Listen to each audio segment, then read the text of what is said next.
Hello, YouTubers. How are you today? I think if I were an atheist, the most important thing for me to be certain of is that my position on life was based on sound reasoning. I would have to be comfortable with the idea that nothing is waiting for me at the end of my life but a silent grave, and that I am just going to rot away into nothingness. That's it. No judgment day, no God to be faced, just a silent grave. So as an atheist, what am I depending on that has answered to my satisfaction the question of who am I and where did I come from? If there is no God, then obviously I must have been convinced by someone that man and everything in the universe was not the product of an intelligent designer, but rather just millions of accidental, convenient happenings. Who was it that convinced me of this? Was it Charles Darwin? Or perhaps it was more likely someone like the late Stephen Jay Gould. He was one of the most influential and widely read writers of popular science of his generation, leading many commentators to call him America's unofficial evolutionist laureate. It's obvious that much of the public who are interested in the controversy between evolution and intelligent design have accepted that view of Gould as a pretty fair estimate. Obviously, those from the intelligent design camp have no love for Gould's ideas because they are biased toward the belief in a creator. But what of his peers in the scientific community? Those on his side of the fence. It is here where I suddenly realize that something is amiss when I have been confronted with the following.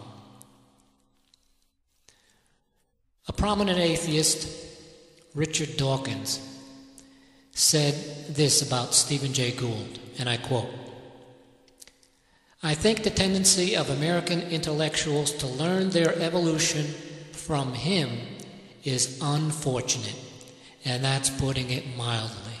Unquote. Not very flattering, to say the least. Gould apparently had no love for Dawkins' so-called scientific ideas either. Gould said of Dawkins the following, and I quote, "Richard Dawkins would narrow the focus of explanation even one step further to genes struggling for reproductive success within passive bodies, organisms under the control of genes, a hyper-Darwinian idea that I regard as logically flawed and basically foolish caricature of Darwin's genuinely radical intent." Unquote. Another scientist, Steven Pinker, in defense of evolutionary psychology, had this to say about Stephen Gould's resistance to it, and I quote, "Gould is uninformed when he repeats the cliche that evolutionary reasoning is just cocktail party speculation. Gould's hostility to this exciting field is a missed opportunity." Unquote. Well, Gould's response to that was, and I quote, "Evolutionary psychology could, in my view, become a fruitful science by replacing its current penchant for narrow and often barren speculation." Unquote. Another atheist, Daniel Dennett, published a book called Darwin's Dangerous Ideas. Dennett spent an entire chapter contradicting, discrediting, and ridiculing Gould's ideas. Gould's response to Dennett was, and I quote, When you have nothing to say it louder, unquote. Another prominent evolutionist, John Maynard Smith, had this to say about Gould, and I quote, "Because of the excellence of his essays, Gould has come to be seen by non-biologists as the preeminent evolutionary theorist. In contrast, the evolutionary biologists with whom I have discussed his work tend to see him as a man whose ideas are so confused as to be hardly worth bothering with, but as one who should not be publicly criticized because he at least is on our side against the creationists," unquote.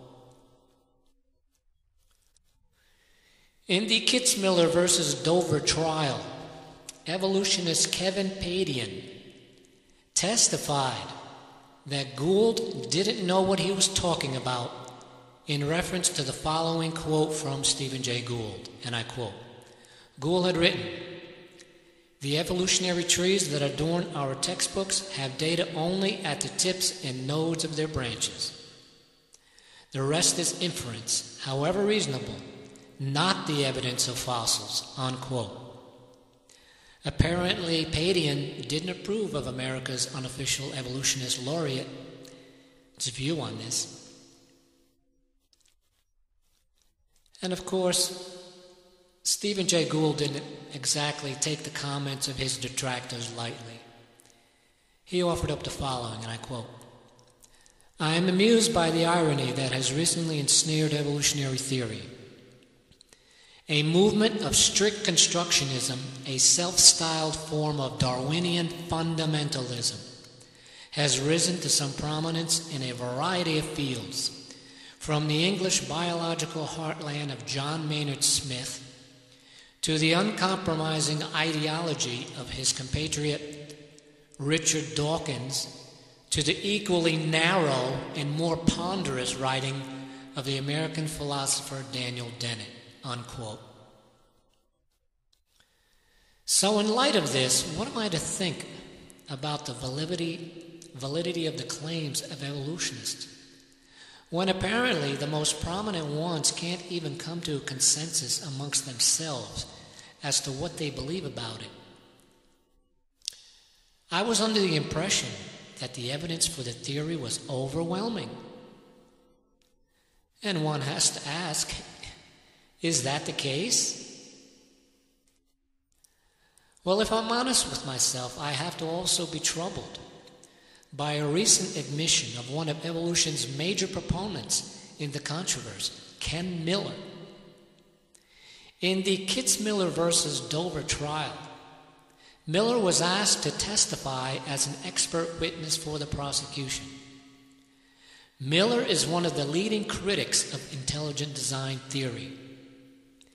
And during the course of his testimony, he made the following observation, and I quote,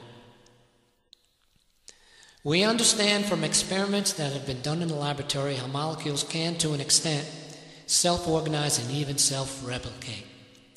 But we don't really have an understanding of how such molecules could have gathered together, pulled together the other structures that they need, and to produce a living cell as we understand it today," unquote. He went on to say, and I quote, "Scientists certainly do not understand enough about all of the structures in the living cell to understand how they work," unquote. And he concluded with the following, and I quote, "Until we understand how everything works, we can't even begin to put together an understanding of how it evolved," unquote.